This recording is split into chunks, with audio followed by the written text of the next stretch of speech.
भारतीय धर्मानुयायी कंबोडिया। इतिहासकार केंटलई और ली टाओ युआन के कथानुसार ईसा की 3री शताब्दी में कंबोडिया में हिंदू राज स्थापित हो चुका था। वहां उपलब्ध लेखों से विदित होता है कि प्राचीन काल में वहां एक असभ्य जाति रहती थी, जिसकी रानी का नाम लियू ए अथवा सोमा था। भारत से पहुंचे कौंडिन्य नामक ब्राह्मण से उसने विवाह कर लिया। यह इंद्रप्रस्थ के राजा अमृत्यवेश का पुत्र था। सोमा और कौंडिन्य से जो पुत्र उत्पन्न हुआ वही आगे चलकर कंबोडिया का शासक बना। उसने छोटे छोटे कई राज्य स्थापित किए। इंद्र वर्मन, श्रेष्ठ वर्मन, जय वर्मन, रुद्र वर्मन, गुण वर्मन, भव वर्मन आदि शासक इसी वंश के थे। पीछे इसी वंश में वीर वर्मन, ईशान वर्मन, महेंद्र वर्मन, शंभु वर्मन, यशो वर्मन, राजेंद्र वर्मन, उदयादित्य वर्मन आदि शासकों की लंबी परंपरा चल पड़ी। इन लोगों ने कोई 6 राज्य बनाए, जिनके नाम कपिलवस्तु, श्रावस्ती आदि रखे।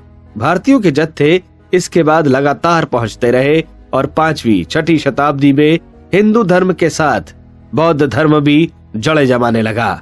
गुणवर्मन द्वारा अंकित कराए शिलालेखों से स्पष्ट है कि उसके शासनकाल में शिव, विष्णु एवं बुद्ध की उपासना प्रचलित थी। वेदपाठी विद्वान ब्राह्मण वहां मौजूद थे। हिंदू धर्म और बौद्ध धर्म के मानने वाले प्रीतिपूर्वक साथ रहते थे। चीनी इतिहास ग्रंथ तांग वंश का इतिहास और सुई वंश का इतिहास यह बताते हैं कि 6ठी और 7वीं शताब्दी में कौंडिन्य वंशी शासकों द्वारा कंबोडिया में सुव्यवस्थित शासन व्यवस्था चलाई जा रही थी और चीनी व्यापारी भी वहां घुसपैठ करने में दत्तचित्त थे। कंबोडिया प्राचीन काल में कम्बुज कहा जाता था और अब उसे अनाम कहते हैं। अब उसके निवासी किसी भी वंश या धर्म के हों, प्राचीन काल में निश्चित रूप से भारतीय धर्मावलंबी और भारतवंशी थे। यहाँ की मेकांग नदी का नामकरण भी कोंग शब्दों को मिलाकर किया गया है, जिसका अर्थ वहाँ की भाषा में गंगा माता होता है। सचमुच वहाँ उस सरिता को मात्र जल प्रवाह नहीं माना जाता, वरन भारतीयों द्वारा गंगा के प्रति जो श्रद्धा भाव है उसी के अनुसार मेकांग को भी उस देश में सम्मानास्पद माना जाता है। यूं प्राचीन काल में इस देश का भारत और चीन से स्थल संपर्क भी था, पर जल यात्रा अधिक सरल और निरापद होने से प्रायः उसी का प्रयोग किया जाता था। भारतीय सभ्यता वहां समुद्र मार्ग से ही पहुंची। कंबोडिया में प्रचलित एक जनश्रुति के अनुसार कंबु स्वयंभू मनु नामक महापुरुष ने उस देश को बसाया। उसकी संतानें कंबु कहलाई। भारत में जिस प्रकार मनु की संतान का मानव कहलाना प्रचलित है, उसी प्रकार उस देश के निवासी भी अपने को कंबु स्वयंभू मनु की संतान मानते हैं। अन्य कंबोज गाथाओं के अनुसार भारत से कंबु ऋषि वहां पहुंचे। उस देश की राजकुमारी मीरा से उन्होंने विवाह किया और उन्हीं के नाम पर देश का नाम कंबुज पड़ा। वर्तमान राजधानी नाम पेन का इतिहास यह बताया जाता है कि पेन नामक एक महिला को नदी में बुद्ध भगवान की मूर्ति मिली। वह उसने निकाली और एक झोपड़ी में रखकर उन्हीं को समक्ष साधना करने लगी। लोग उनके दर्शन करने पहुंचने लगे और धीरे धीरे वहां एक बस्ती बस गई, जिसका नाम पड़ा पनीम पेन। पनीम का अर्थ होता है पहाड़ी। तपस्विनी पेन वाली पहाड़ी को ध्यान में रखते हुए उस बस्ती का जो नाम पड़ा वही पीछे बदलकर नीम पेनिया नाम पेन हो गया। इसके समीपवर्ती क्षेत्र में कितने भी भव्य बौद्ध अवशेष उपलब्ध हैं। उस तपस्विनी के उपरांत वह क्षेत्र बौद्ध धर्म का क्षेत्र बनता चला गया। 14वीं सदी का यह आरंभ 18वीं सदी तक फलता फूलता चला गया। अब वहां तिब्बती, वर्मी और मोंग रूपेट नस्ल के लोगों का बाहुल्य है, पर पुरातत्ववेत्ताओं को खुदाई में जो अवशेष मिले हैं उनसे स्पष्ट है कि उनमें प्रोटो इंडोनेशिया नस्ल के लोग ही थे। मध्य और पूर्व भारत में मुंड और खस जातियां इसी नस्ल की हैं। श्री वागची ने अपनी पुस्तक पूर्व आर्य और पूर्व द्रविड़ ग्रंथ में इतिहासकार लेवी, प्रिजुलस्की तथा जुब्लैक के लेखों का संकलन किया है। इन लेखों से यही सिद्ध होता है कि कंबोडिया के प्राचीन निवासी भारतीय नस्ल के थे। पुरातत्ववेत्ता क्रोम तो इससे एक कदम और भी आगे बढ़ गए हैं। उन्होंने तो कहा है कि जावा निवासी पहले भारत में बसे, वहां उन्होंने अपनी जड़ें जमाई और पीछे मजबूत होकर कंबोडिया आदि पहुंचे। कंबोडिया की प्राचीन भाषा भारत में उन दिनों प्रचलित मुंड और खस लोगों की भाषा से बहुत कुछ मिलती है।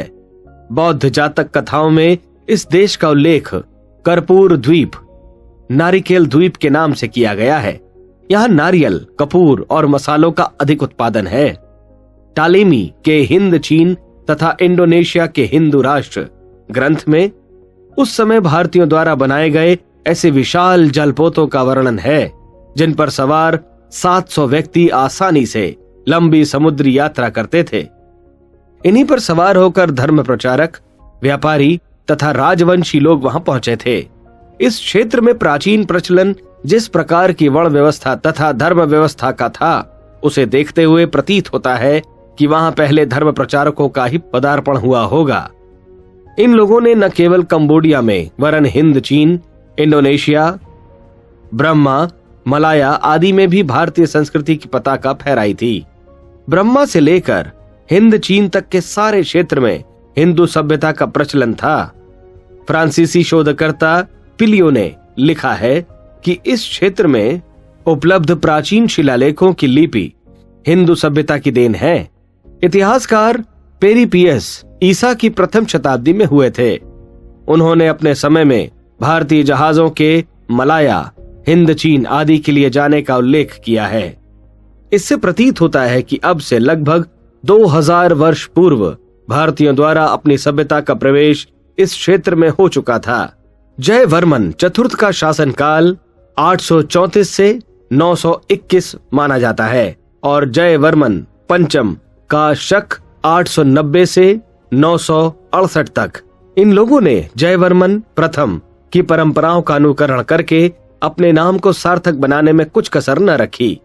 भारत में कई विक्रमादित्य हुए हैं और उन्होंने भी प्रथम विक्रमादित्य की परंपराओं का अनुकरण करने का जयवर्मनों की तरह ही प्रयास किया था।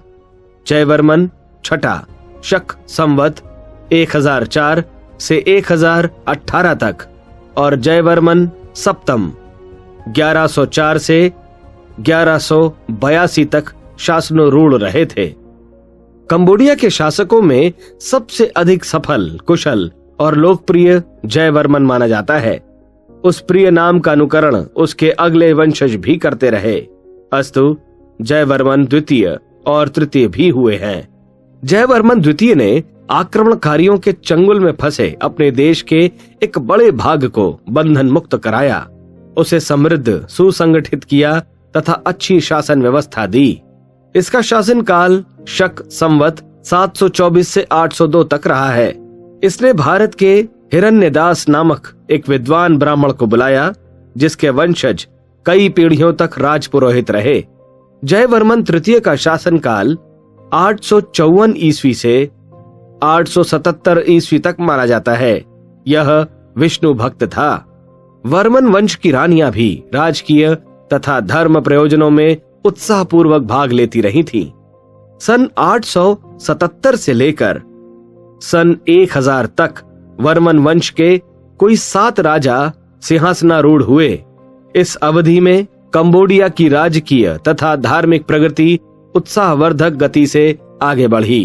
उन्होंने अपने देश की सीमा का विस्तार दक्षिण चीन तक पहुंचा दिया, साथ ही धार्मिक प्रचार प्रयासों को भी भरपूर बढ़ावा दिया। इंद्रवर्मन ने कई भव्य मंदिर बनवाए और इंद्र तड़ाग खुदवाया। यशोवर्मन ने महाकाव्य पर एक टीका स्वयं लिखी। शिवपुरी में एक महाविद्यालय खुलवाया। कितने ही आश्रम बनवाए। हर्षवर्मन का बनाया हुआ मंदिर नाम वंकैक की पहाड़ी के समीप है। इस अवधि में त्रिभुवनेश्वर स्वामी, शिव सोम आदि विद्वानों द्वारा धर्म विस्तार के लिए किए गए अथक प्रयास भी उल्लेखनीय हैं। उन दिनों शैव और बौद्ध धर्म की अच्छी प्रगति होती रही थी और उन्हें कंबोडिया निवासी अपनी रुचि के अनुकूल अपनाते रहे हैं। यशोवर्मन 910 ईस्वी में स्वर्गवासी हुए। उनके उपरांत राजेंद्र वर्मन और जयवर्मन पंचम का नाम आता है। सन 1002 में सूर्यवर्मन प्रथम का शासन था। सन 1049 में उसका पुत्र उदयादित्य वर्मन सिंहासनारूढ़ हुआ। सूर्यवर्मन द्वितीय 1112 में गद्दी पर बैठे। कंबोडिया का अंतिम हिंदू राजा जयवर्मन सप्तम था। 13वीं सदी में सियाम के राजा उस पर भारी आक्रमण करने लगे थे। 16वीं शताब्दी में इन आक्रमणकारियों का आधिपत्य भी हो गया। तब से अब तक सियामी राजाओं के बौद्ध धर्मानुयायी वंशज उस देश पर राज्य कर रहे हैं। कंबोडिया में पहले वैष्णव धर्म पहुंचा था, पीछे बौद्ध धर्म गया। वहां दोनों का अच्छा समन्वय दिखाई देता है। भाषा में संस्कृत शब्दों की भरमार है। साहित्य में रामायण, महाभारत आदि भारतीय पुराणों की कथाओं का बाहुल्य है। पूजा उपासना, कर्मकांड एवं प्रथा परंपराएं भारत से मिलती जुलती हैं। स्वर और व्यंजनों का क्रम भी वैसा ही है। मंदिरों तथा ऐतिहासिक स्थानों में उपलब्ध मूर्तियों, भित्ति चित्रों, शिलालेखों से भारत में प्रचलित परंपराओं का भली प्रकार दिग्दर्शन होता है और लगता है कि यह देश सांस्कृतिक दृष्टि से अभी भी भारत का अविच्छिन्न अंग है। कंबोडिया में 14वीं सदी का बना ईश्वरपुर में एक मंदिर है, जिसमें रावण द्वारा कैलाश पर्वत हाथों पर उठाए जाने की प्रतिमा है। हेम श्रृंगार नगर के मंदिरों में हनुमान के कंधे पर बैठे हुए राम तथा सीता की अग्नि परीक्षा के भव्य चित्र हैं। शिव, विष्णु, कार्तिकेय, गणेश, शालिग्राम, सूर्य, दुर्गा, भवानी, भगवती चतुर्भुजा, सरस्वती, गंगा, इंद्राणी आदि की प्रतिमाएं, स्तुतियां, स्थापना एवं उनके लिए बने देवालयों के भी अनेकों प्रमाण उपलब्ध हैं। कई जगह तो इन देवी देवताओं की तथा उस प्रदेश के स्थानीय देवताओं की मूर्तियां अभी भी स्थापित और पूजित हैं। पीछे राजा लोग अपने को तथा अपने पूर्वजों को भी देवता सिद्ध करने के लिए अपनी मूर्तियां भी बनवाने लगे थे और उनका भी पूजन स्तवन होने लग गया था। कुल देवियों और कुल देवताओं का प्रचलन इसी प्रकार बढ़ गया। राजवंश के ख्यातिनामा लोग प्रजाजनों द्वारा पूजे जाने लगे। प्राचीन कंबोडिया में समय समय पर संपन्न हुए विशालकाय यज्ञानुष्ठानों का भी वर्णन मिलता है। सम्राट ईशान वर्मन, हर्ष वर्मन और राजेंद्र वर्मन अपने अपने समय के यज्ञों के होता यजमान बने थे। सूर्यवर्मन ने लक्ष्य होम तथा कोटि होम किए थे और पुरोहितों को विपुल दक्षिणा दी थी। मध्य देश नामक एक महिला द्वारा भी एक विशाल यज्ञ कराया गया था। उन दिनों ऋषियों तथा तपस्वियों की कमी नहीं थी। इस क्षेत्र में नर और नारी समान रूप से प्रवेश करते थे। मिन्नामल महीधर नामक पुरुष तपस्वियों तथा उमा इंद्रा नामक साधिकाओं का शिलालेखों में चमत्कारी वर्णन मिलता है। बौद्ध धर्म कंबोडिया में हिंदू धर्म का एक अंग बनकर ही रहा। उसकी ब्राह्मण धर्म से न तो पृथकता थी और न प्रतिस्पर्धा, वरन प्रचलित अनेक पंथ संप्रदायों की तरह बौद्ध धर्म भी हिंदू धर्म का अविच्छिन्न अंग बनकर रहा और एक ही उद्यान में उगे अनेक वृक्षों की तरह वह भी समान रूप से पोषण पाता रहा और फलता फूलता रहा। उस काल में वहां वेद शास्त्र के ज्ञाता एवं यज्ञादि कर्मकांडों में निष्णात विद्वान ब्राह्मणों की अच्छी संख्या थी। संस्कृत भाषा का प्रचलन था। प्राचीन पुस्तकों तथा शिलालेखों में संस्कृत भाषा का ही प्रयोग हुआ है। हस्तलिखित पुस्तकों में प्रायः भारत में प्रचलित धार्मिक पुस्तकों के ही अंश हैं। साहित्य, कला, चिकित्सा, तंत्र आदि पर जो ग्रंथ मिले हैं उन्हें एक प्रकार से भारतीय साहित्य की ही अनुकृति कह सकते हैं। ब्राह्मी लिपि का भारतीय वर्णमाला के अनुकूल प्रयोग होता था। यशोवर्मन के शासनकाल में 100 महाविद्यालयों में उच्च कोटि की शिक्षा व्यवस्था का उल्लेख है। इनके साथ मंदिर और पुस्तकालय भी रहते थे। अन्य शासकों के शासनकाल में विद्यालय तो थे पर उनकी संख्या का विवरण नहीं मिलता। उच्च कक्षाओं को पढ़ाने वाले उपाध्याय और छोटी कक्षाओं को पढ़ाने वाले अध्यापक कहे जाते थे। प्राध्यापकों में सोमशिव, शंकर स्वामी, विनय पंडित, जयमाला, जयेंद्र, फलप्रिय, योगेश्वर, अगस्त्य, सर्वज्ञ मुनि, जय महाप्रधान, केशव आदि का गौरवास्पद उल्लेख है। अध्यापिकाओं में जनपदा, राजदेवी, तिलका, इंदिरा देवी, जयराज देवी आदि के नाम आते हैं। इनमें से कुछ तो राज परिवारों से संबंधित थीं। फ्रांसीसी इतिहासकार कोड बार्थ तथा बर्गन के कम्बुज तथा चंपा के संस्कृत लेख संकलन में कंबोडिया के प्राचीन इतिहास पर अच्छा प्रभाव डाला गया है।